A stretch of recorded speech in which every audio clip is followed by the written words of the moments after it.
Bonjour et bienvenue sur la chaîne How to Be. Et aujourd'hui, en fait, avec moi, je vais plus être sur un délire de vlog et je vais vous raconter un peu mon histoire parce que j'ai pas une histoire banale et c'est un sujet où je vais vous raconter. Cette fois, je vais vous parler de comment se sont passées mes 7 années d'armée. Euh, c'est c'est quelque chose qui m'a fait beaucoup évoluer, qui a changé vraiment la personne que je suis maintenant. Et surtout, il y a beaucoup d'histoires incroyables. Et si vous voulez vous engager dans l'armée, vous verrez peut-être à quoi vous pouvez vous attendre, même si j'en doute maintenant, au jour d'aujourd'hui. Donc, déjà, ça a commencé que je suis arrivé le 5 mai 2015 à 10 heures du matin. Je suis arrivé à la caserne de Castres et au 8e RPIMA. Et en fait, moi, j'arrivais, je faisais 65 kilos pour 1m86, donc j'étais très fin. Maintenant, je suis à 86 kilos. Et en fait, en arrivant à cette gare de Castres, je me souviendrai toujours, il y a un gros mec solide, tatoué de partout. Et moi, je connaissais pas les salles de muscu, donc pour moi, c'était vraiment quelque chose qui était impressionnant. Je vais l'appeler le caporal-chef Bob, et il se reconnaîtra s'il entend. Et d'ailleurs, je te passe le bonjour. Et, euh, et ce mec solide de ouf, en tenue de défilé, enfin la classe, tatoué de partout et tout, tenue de défilé qui vient nous chercher. Donc moi, 18 ans, j'avais juste fait du rugby, pas à petit niveau, et je connaissais pas enfin petit niveau, je me comprends, et je connaissais pas des mecs vraiment solides comme ça, quoi. J'ai jamais vu des hommes, quoi, des mecs, des masters. Et du coup, j'arrive, il me dépose au régiment, donc déjà j'étais très impressionné déjà, et je me sentais vraiment petit comparé à un homme comme ça, alors que d'habitude, je suis quelqu'un qui a une confiance énorme. Du coup, il nous ramène au régiment, euh, on fait les papiers, on nous présente un peu à ceux, en tout cas des cadres qui sont là, on nous présente à eux. Et, euh, et du coup, après, on va manger. Et ils nous rassemblent, pour ceux, la plupart qui étaient là dans le couloir, ils nous rassemblent et ils nous disent, bon, ça c'est la position de repos. Et ils nous ont mis en ligne au couloir du troisième étage où on vivait, et c'était la compagnie Carmin, et c'était la quatrième compagnie. Et cette compagnie, elle était vraiment... c'était en train de la reformer, et c'était la compagnie des gens qui étaient tombés à Ouzbin, donc en Afghanistan. Mais en gros, on était en train de reformer la troisième section, qui était Carmin 3, et c'était la section qui était tombée à Ouzbin, en Afghanistan, le 18 août 2008. Et il y avait une partie des cadres qui était encore là, mais en tout cas, c'était vraiment quelque chose qui était resté ancré dedans. Et ça, c'est une aparté, vous allez comprendre pourquoi après on a passé un bon moment, on a passé 9 mois sympathiques au sein du 8e RPIMA en formation là-bas. Et du coup, ils nous ont mis tous en ligne, et il a manqué une dizaine. Il a manqué une dizaine. Et ils ont dit, ben, le temps que vos copains arrivent, vous allez tous vous mettre en ligne, au repos, et vous avez plus le droit de bouger, vous avez plus le droit de parler, plus rien, et vous regardez le mur en face de vous. Et je me souviens, c'était des murs avec des tout petits carreaux dessus. Là où j'étais, c'était un peu en face de la salle de bain, c'était tout petits carreaux. Et j'avais jamais fait ça de ma vie, tu vois. Rester comme ça, on s'est dit, ça va durer 1 heure, quelque chose comme ça. Et en fait, ça a commencé à 12h30, et ça s'est fini le soir, il était 22, 23 heures, tu vois. Et c'était un moment très très long. En plus, on était à côté des gens, tu vois, on était jeunes, donc tu sais, le truc nerveux, donc t'as envie de rigoler, mais si tu rigolais, tu tapais des allers-retours à descendre en bas et à remonter, ou en tout cas, tu te faisais défoncer, et puis t'avais pas envie de rigoler à ce moment-là, tu vois. Tu te dis, s'il faut, c'est un test, j'ai pas envie de me faire virer, c'est le premier jour. Enfin, tu t'es engagé pour quelque chose, tu vois. T'as fait les tests, t'as été sélectionné dans un des régiments qui est vraiment un régiment qu'on peut appeler un régiment d'élite, le 8e RPIMA, qui a une énorme histoire. Et, euh, et du coup, ouais, on est resté comme ça. Et puis, t'avais un mec qui arrivait au fur et à mesure. Et je me souviens, il y a un moment, il y a un mec, il s'est dit, je vais descendre et je vais m'acheter un Mars pendant qu'on était tous alignés. Et du coup, il a fait ça, il y est allé, mais genre personne l'a vu, il a capté. Mais si, il y a quelqu'un qui l'a chopé en bas, qui a dit, hey, il y avait un de tes os là, il était tout seul. Et il allait s'acheter un Mars, normal. Et du coup, bah, On s'est fait défoncer. Et ça a commencé comme ça. Donc je me souviendrai toujours de ce premier jour d'engagement où on a fait passer la journée à attendre. Donc s'il y a un truc, il y a quelqu'un qui m'avait dit, le recruteur que j'ai eu, c'était un adjudant, il me semble. La mémoire elle est un peu floue parce qu'on a fait tellement de conneries que j'avais perdu un peu des neurones. Et, et en tout cas des trucs qu'on a fait parce qu'on en a tellement fait. Et du coup, bah, ce mec il m'avait dit là, si tu t'engages dans l'armée, il va falloir vraiment que tu sois patient. Parce que c'est la patience qui va faire que tu vas rester au sein de l'armée. Il faut vraiment que tu sois patient. Je dis ouais, ouais, ouais, ouais, tu parles. Donc on a passé beaucoup de temps à attendre. Beaucoup, beaucoup de temps à attendre. Tout le long de ces classes. Et, euh, et le temps, on n'attendait pas, on ramassait. Et du coup, voilà, donc ça s'est passé comme ça sur la première journée. Et après, on allait à, euh, à Kélus. Et c'est le centre de formation, en gros, où tu vas. Tu connais Kélus? Ouais. Et du coup, on est allé là-bas. Et c'est là où, en fait, tu avais toutes les nouvelles formations qui arrivaient pour être formé pendant environ 3 mois. Et du coup, on était parti pour un mois et demi sur Kélus. Mais nous, on se fait des films dans notre tête. On se dit, on va avoir nos week-ends. On se dit, on va être tranquille. Tu sais, quelqu'un qui s'engage dans l'armée en mode. Moi, j'avais fait aucune recherche, hein, rien du tout. J'étais là. C'est un ami à moi qui m'avait dit. Parce que je partais en couille à cette époque. Je fumais beaucoup de bédo et voilà. Et, euh, Et cet ami m'a dit, il m'a appelé, il m'a dit, je sais que tu pars en couille parce que je jouais beaucoup au rugby avant. Sur la fin de l'année, justement de mes 18 ans, je faisais plus rien, enfin je faisais n'importe quoi. Et il m'a appelé, il m'a dit, tu sais, je sais que t'as pas ton bac, mais moi en tout cas, moi je vais m'engager dans l'armée en tant que sergent sous-officier.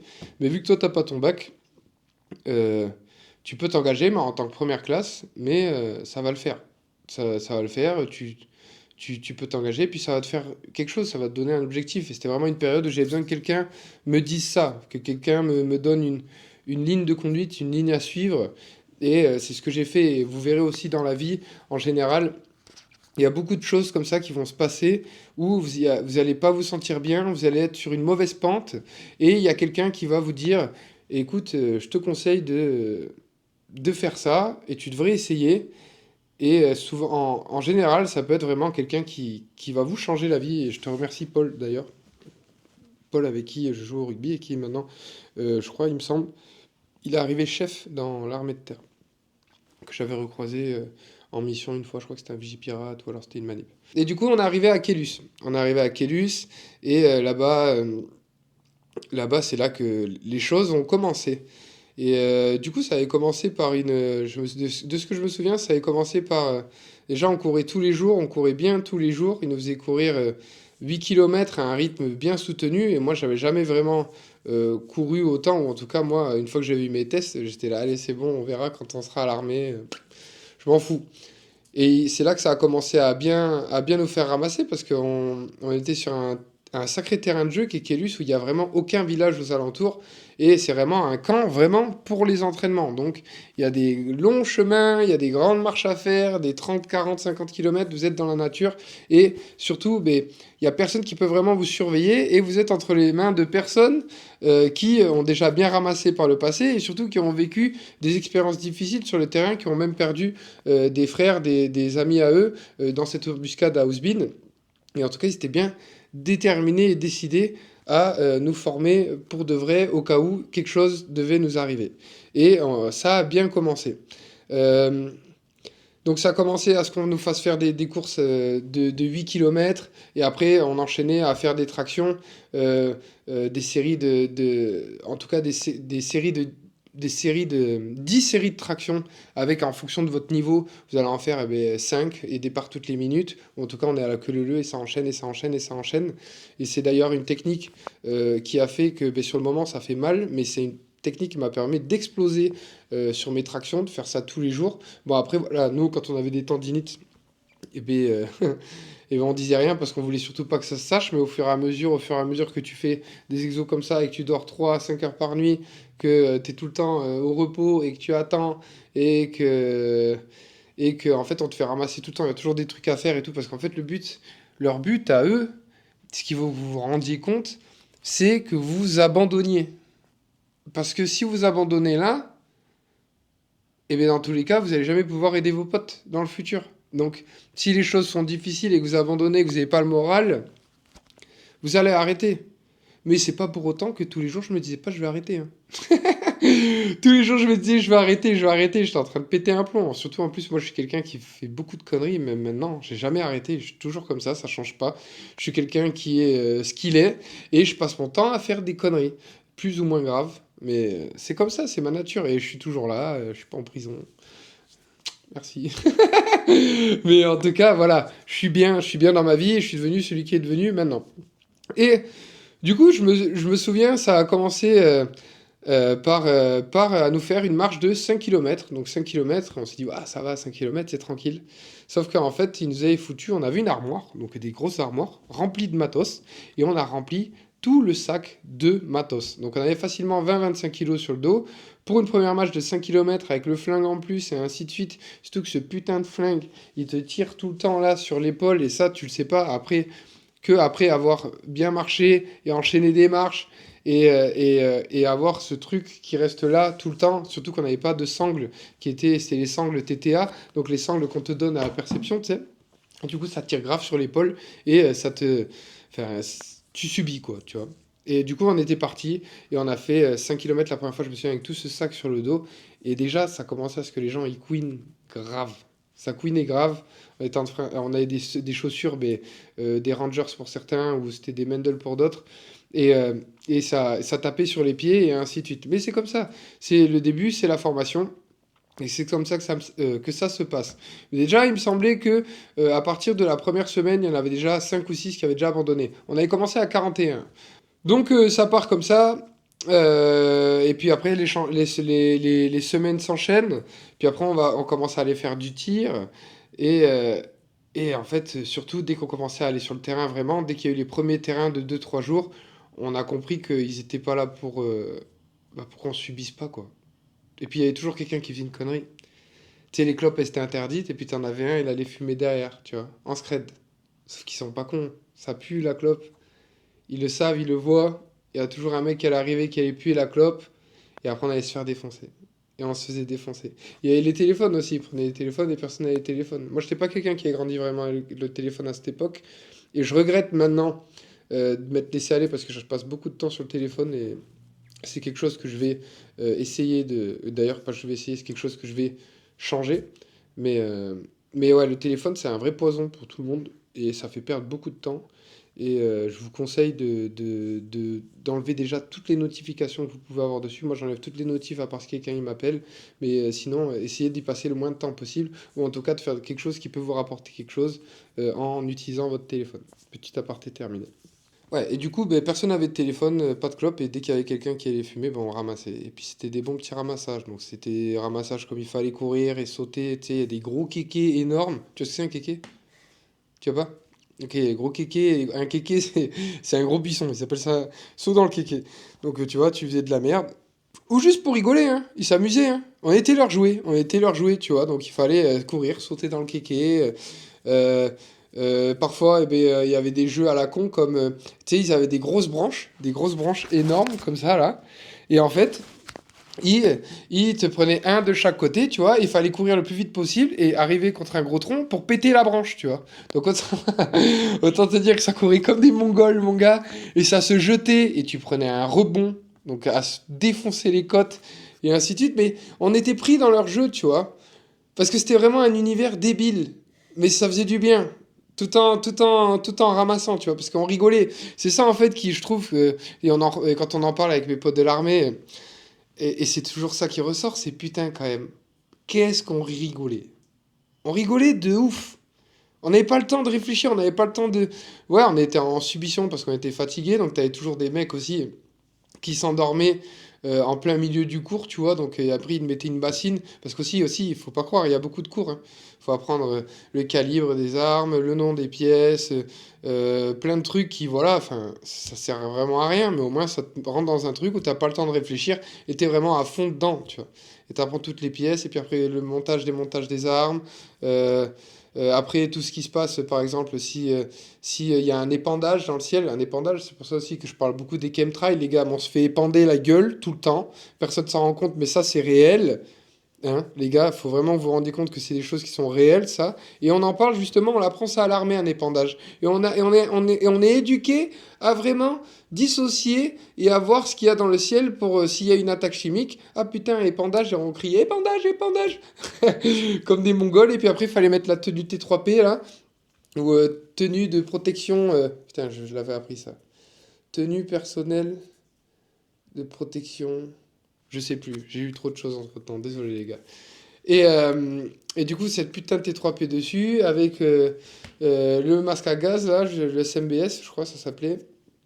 Et enfin bref. Donc en fait, c'était que des trucs comme ça. Vous n'avez pas le temps de réfléchir, les gars. Ils ont tout pensé pour que vous dormiez entre 3 et 5 heures par nuit, que vous passiez votre temps à courir, à subir, à ramasser, à souffrir en quelque sorte. Mais vous apprenez beaucoup de choses et surtout, c'est là que vous allez apprendre sur vous, les gars.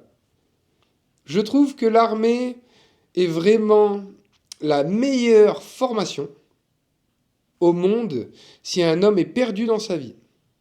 Je trouve que c'est la meilleure formation, clairement. Et franchement, même si on a beaucoup ramassé pendant nos classes et ça a été un bon moment de souffrance, eh bien, c'est une des périodes de ma vie où j'ai le plus rigolé, où j'ai rencontré les personnes sur qui je sais que je pourrais compter toute ma vie, parce qu'on a commencé les classes à 41 et on a fini à 17. Sachant qu'il y en avait deux qui s'étaient rajoutés dessus, de trucs différents.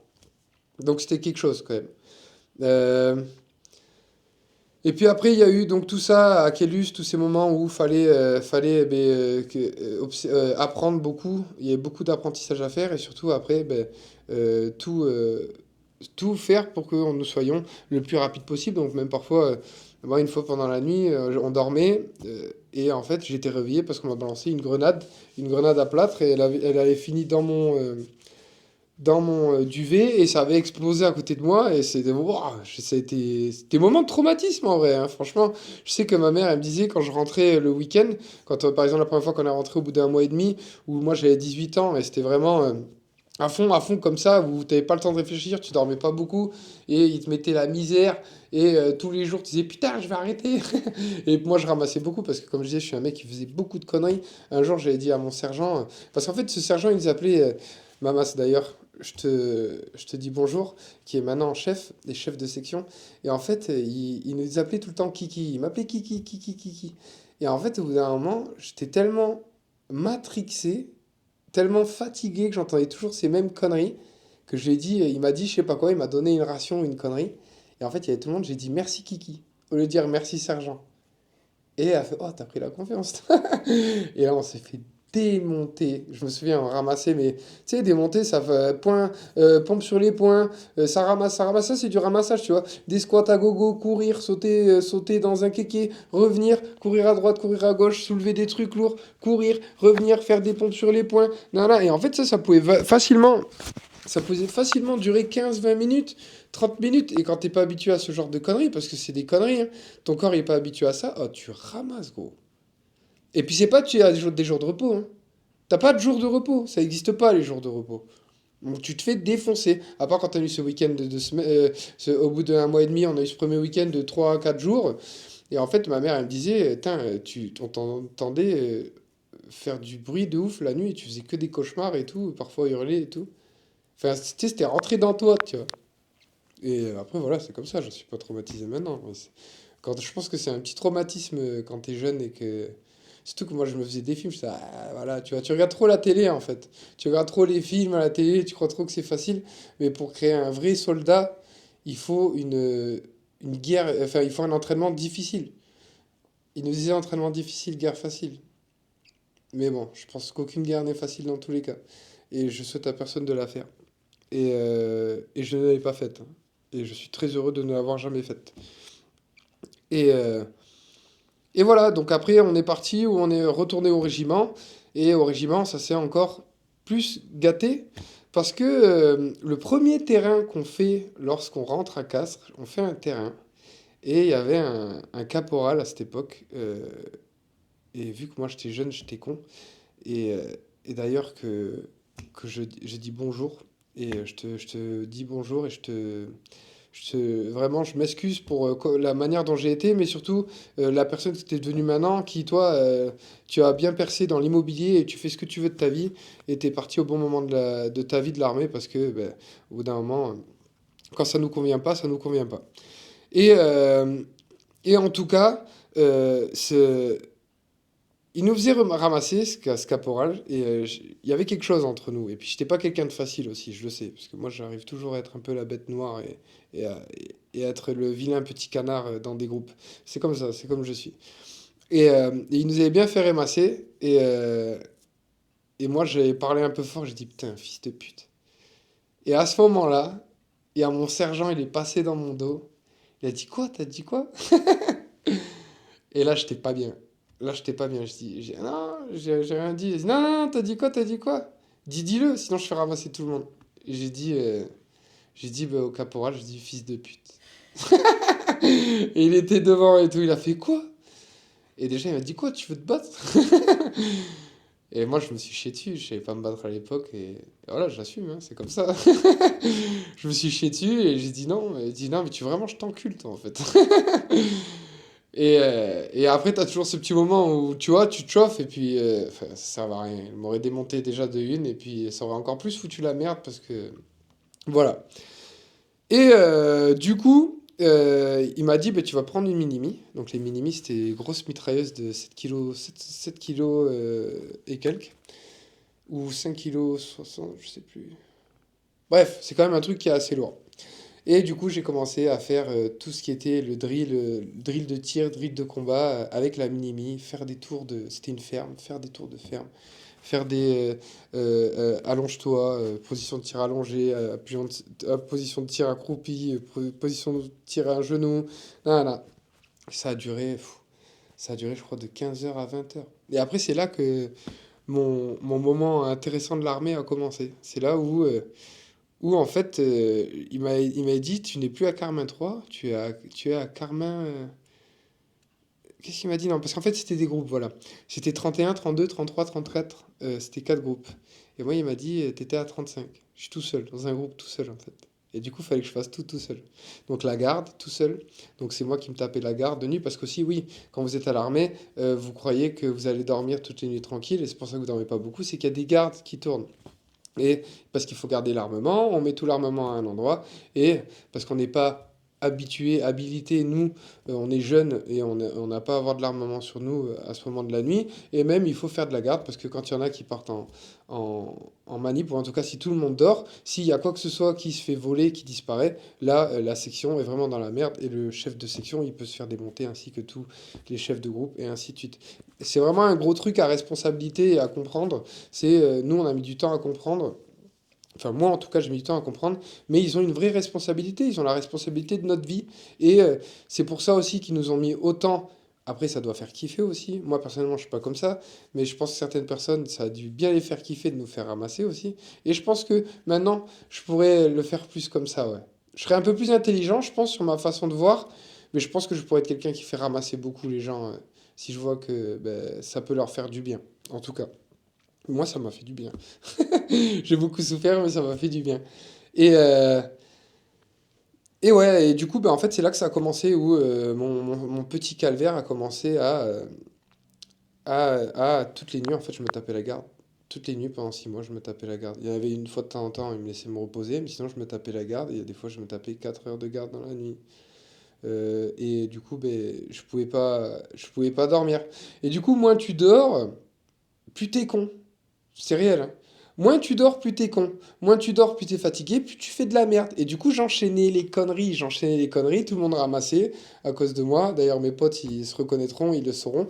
J'ai fait ramasser la section un nombre de fois, j'étais le pire. J'étais le pire. Mais que de la merde, que des trucs de merde, des trucs de fatigué en fait.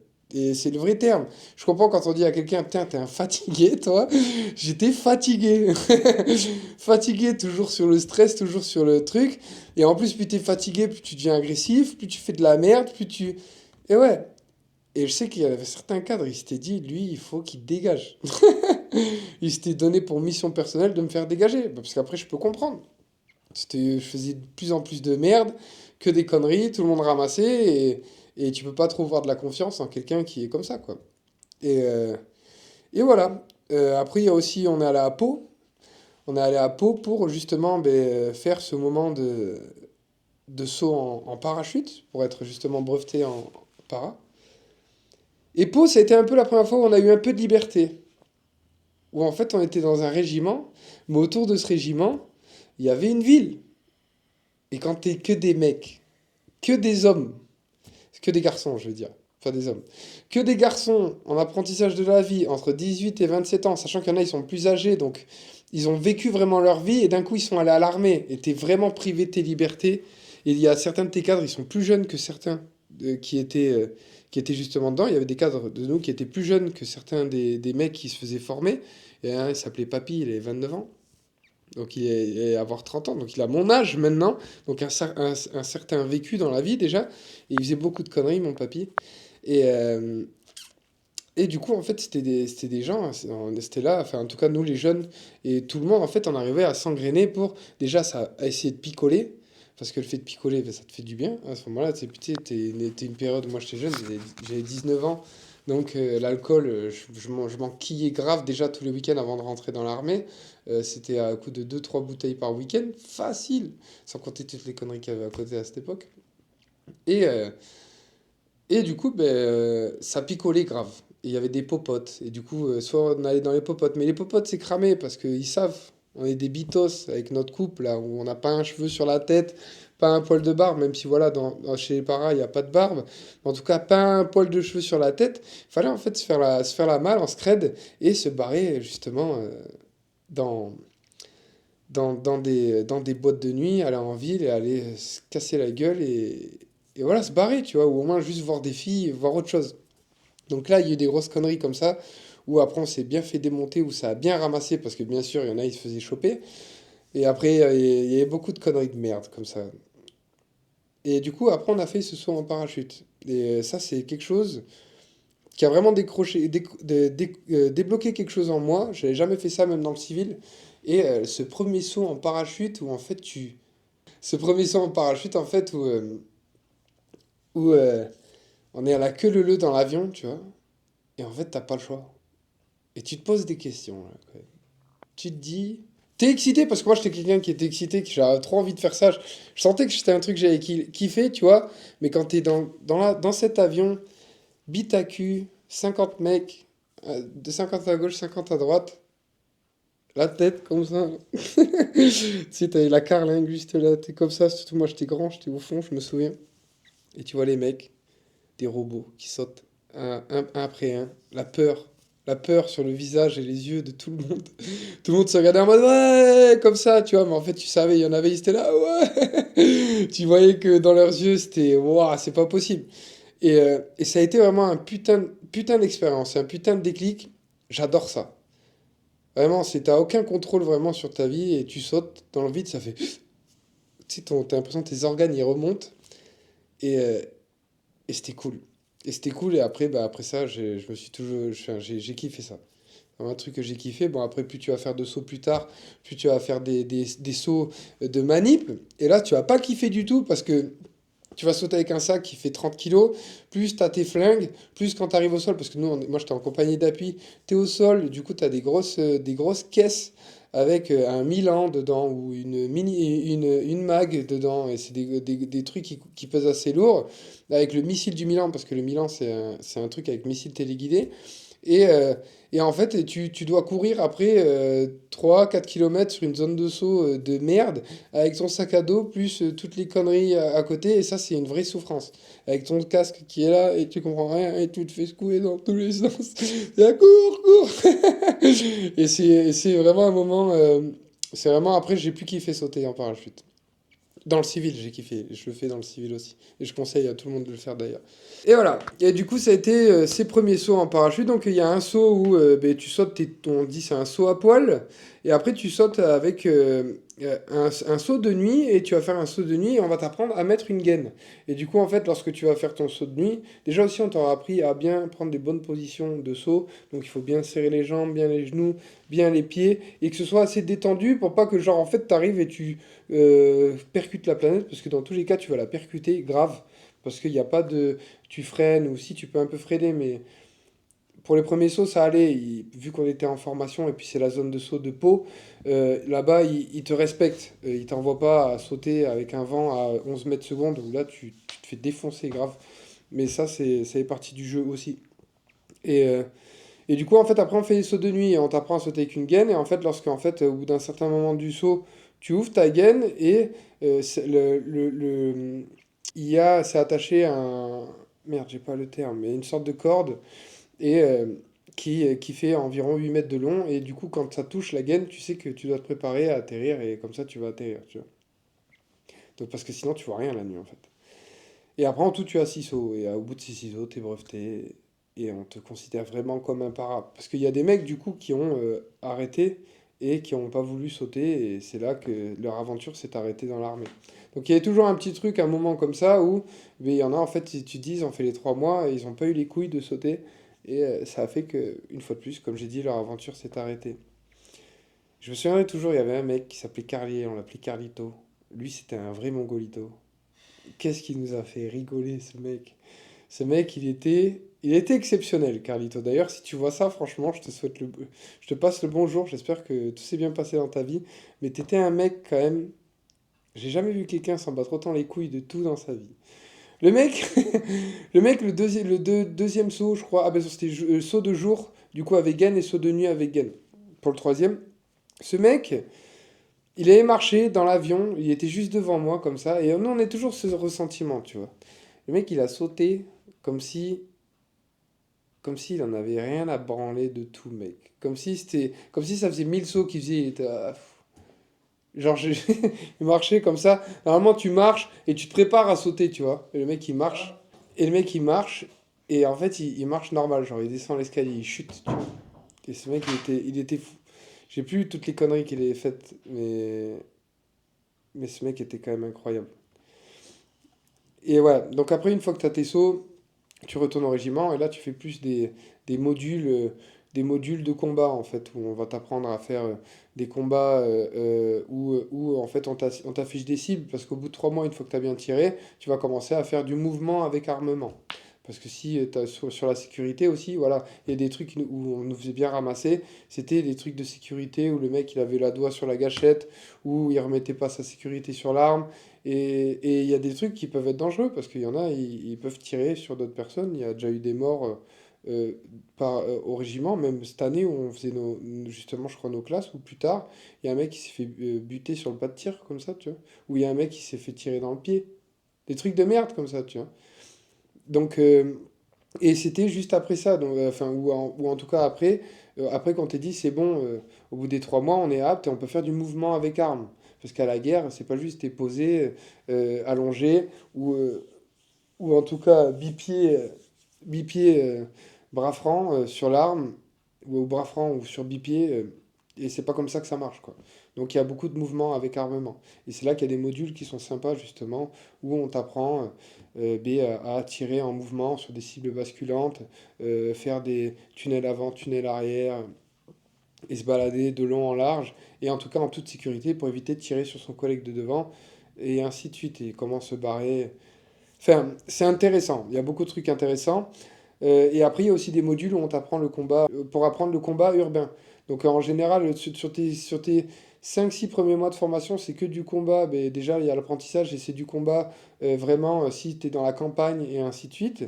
Et après, tu passes sur le combat urbain, donc rentrer dans les maisons, rentrer dans des villes, se passer comme ça. Enfin, c'est intéressant, franchement, c'est vraiment une expérience que je conseille à tout le monde.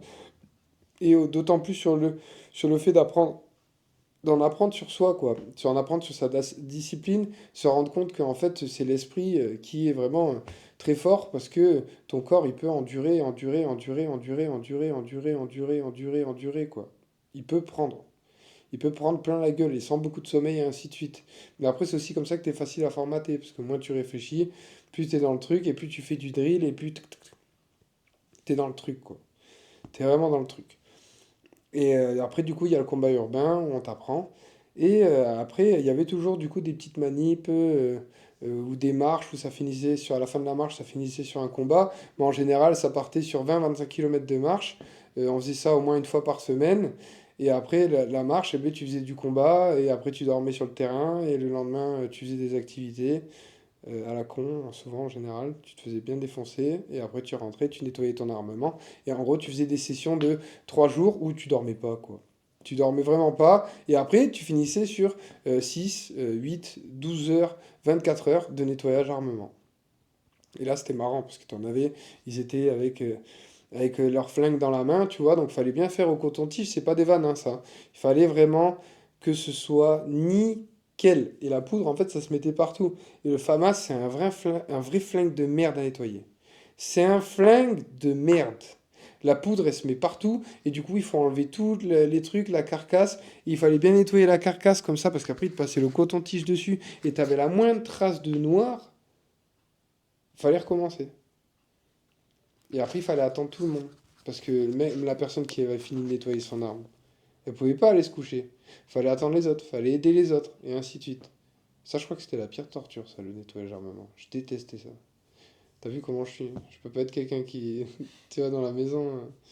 Et après aussi, il y a un module qui est super cool parce que tu tires avec des armes, tu tires avec plein d'armes. Donc tu tires avec la Minimi, la Mag, tu tires avec la T4. Donc tout le monde tire avec ça. Donc la T4, c'est une sorte de bazookage de table. Et tu tires ta seule charge qui est à l'intérieur sur une cible, un chat ou ce que tu veux. Et après, tu avais le mortier aussi, c'était des petits mortiers, c'était des LGI, ça s'appelle.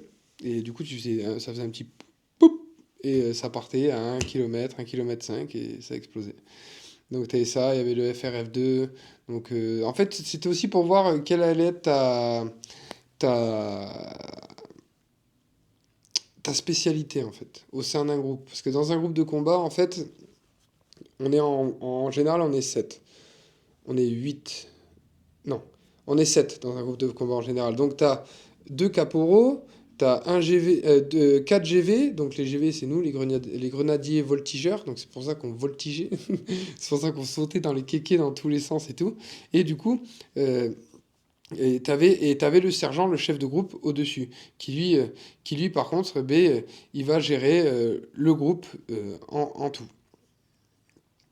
Ce qui est quand même une sacrée mission pour un chef de groupe. Donc autant vous dire que quand on était 40, ils avaient fait 4 groupes, et donc en fait on était 10 par groupe, plus 2 ou 3 caporaux pour tous nous gérer, donc je crois que c'était 2 caporaux, et en fait à l'arrivée il allait pas en rester beaucoup. Et c'est ce qui s'est passé. Et du coup, voilà, on te donne des spécialités avec ces armes en fonction de. On voit si tu es une brêle et que tu sais pas tirer, tu vas pas être sniper. En tout cas, tu vas pas être tireur de précision. Parce que sniper, tireur d'élite, c'est au-dessus de 1 km. Et tireur de précision, c'est jusqu'à 600 mètres, je crois. Et après, tireur d'élite, c'est au-dessus de 600-700 mètres. Et du coup, on t'apprenait à tirer ces armes et tu allais avoir ta spécialité. Donc, et après, euh, ce, pour finir ces classes, on a eu un stage commando. Et je pense que ça a été le moment de ma vie où je me suis le plus posé de questions. C'était en février 2016. Ouais, février 2016, à Castres, à la Montagne Noire. Et je crois qu'on a atteint des pics de température de -14. -14, et on dormait dehors. Et en plus, en fait, tu marches sur de la neige, ou parfois même, en fait, il y a des mecs qui marchaient, ils s'en rendaient pas compte sur de la neige, mais en fait, dessous, il y avait un ruisseau, et du coup, ça pétait, et ils avaient les pieds trempés, et ils allaient avoir les pieds trempés pendant 2 semaines, quoi. Et du coup, comment on s'est fait percevoir? On s'est fait percevoir, du coup, pendant ce stage commando, à, euh, je me souviendrai aussi très longtemps de ça, et en fait, ça a commencé, je crois, ils nous ont fait faire 300-400 squats d'affilée, genre, ça s'arrêtait pas.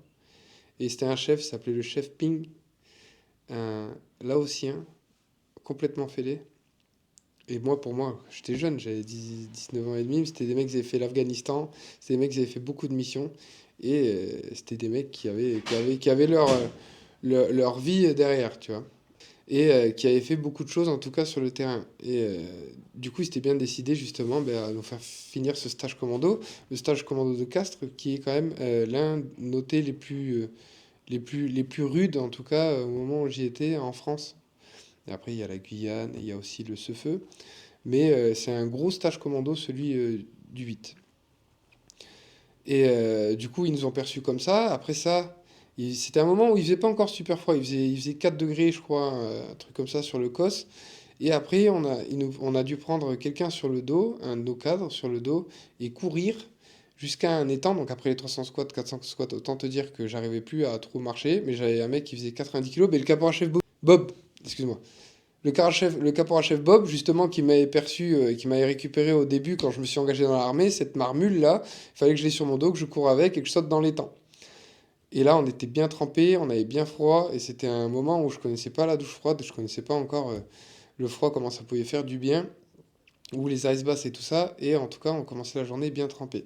Et après, on s'est fait percevoir à faire des pompes sur les graviers, donc on avait chaud quand même, tu vois. Tu pouvais faire ça parce que tu avais chaud et tu avais bien réchauffé le corps à faire tes 400 squats, donc tu étais chaud, tu pouvais sauter là-dedans, mais après, tu avais passé la journée trempé à zozoter, à courir partout, et après, il y avait aussi durant la journée, ben, en fait, on faisait des caisses à sable, on avait expliqué qu'est-ce qu'on allait faire le soir même. Donc c'était des trucs, c'était constant, c'était des activités constantes.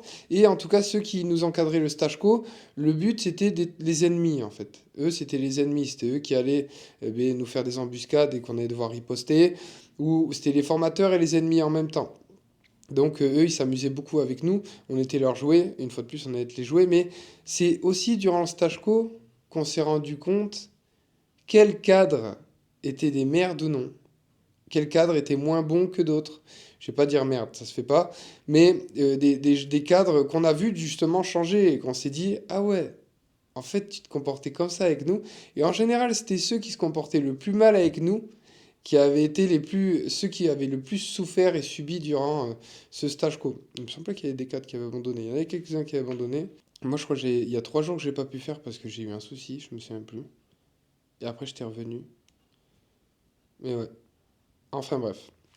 Et du coup, en fait, il y avait beaucoup de moments comme ça où ça faisait caisse à sable, ça faisait des missions.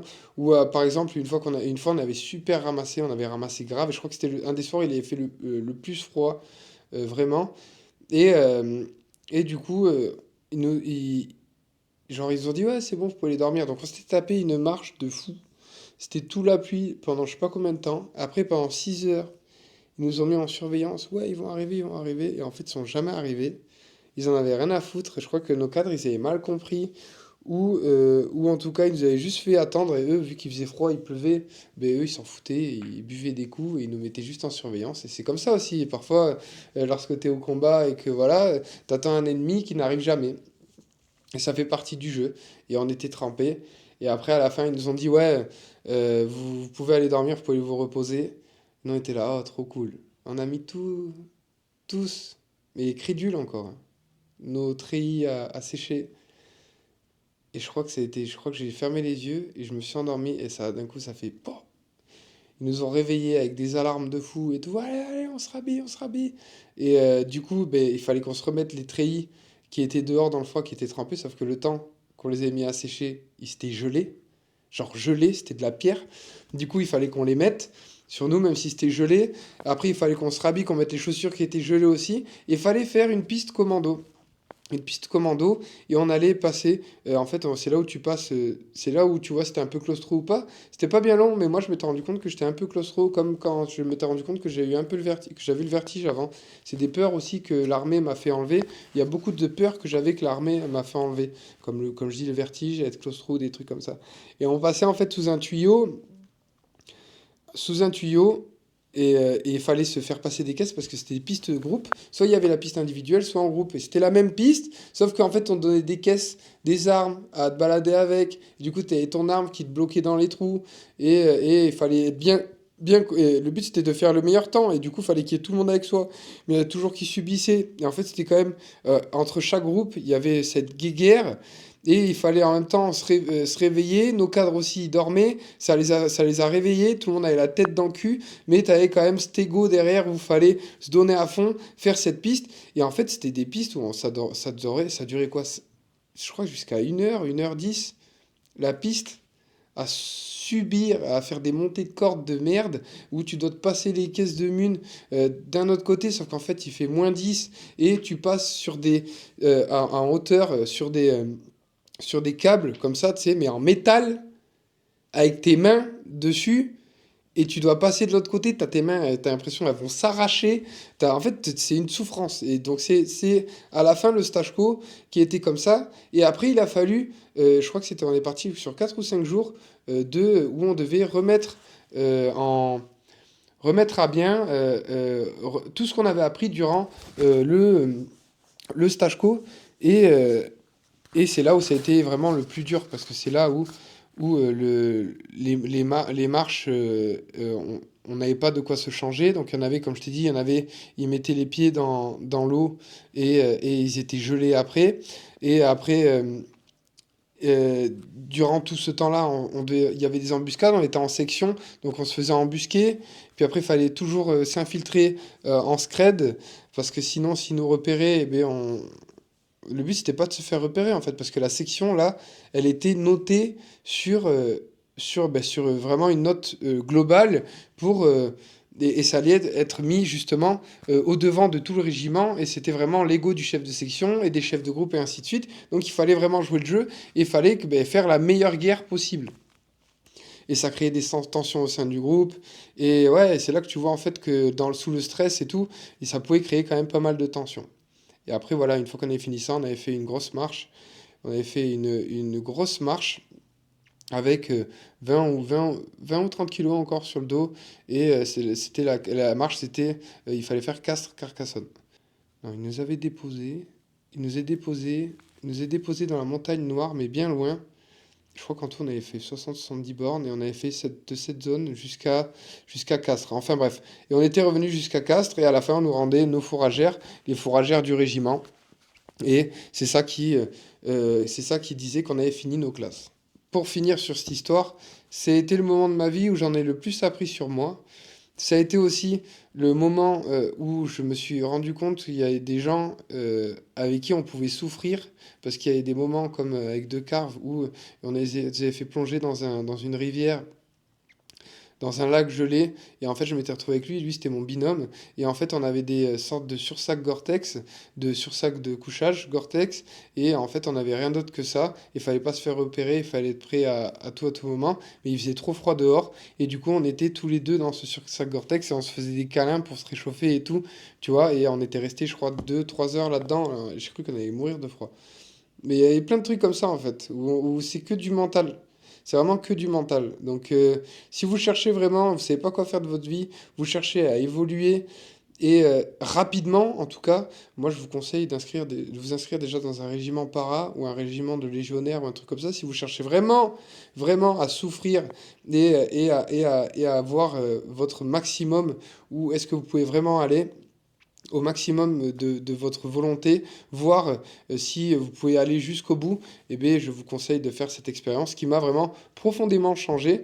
Et après, c'est parti sur ces 7 ans d'armée. Si vous êtes vraiment à la recherche de vous, de savoir ce que vous pouvez faire vraiment dans la vie, je vous souhaite vraiment de faire cette expérience-là qui est l'engagement dans l'armée. Et vous allez vous rencontrer aussi des gens exceptionnels et vous allez beaucoup rigoler.